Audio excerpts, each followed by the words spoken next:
தமிழகம், புதுச்சேரியில் 3 நாட்களுக்கு வெப்பம் அதிகரிக்க வாய்ப்புள்ளதாக சென்னை வானிலை ஆய்வு மையம் தெரிவித்துள்ளது.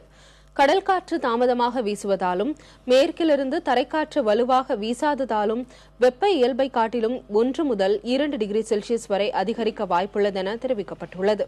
எனினும் தமிழகம், புதுச்சேரியில் வெப்பச்சலனம் காரணமாக கோடை மழைக்கான வாய்ப்புள்ளதெனவும் சென்னை வானிலை ஆய்வு மைய இயக்குநர் பாலச்சந்திரன் தெரிவித்துள்ளார்.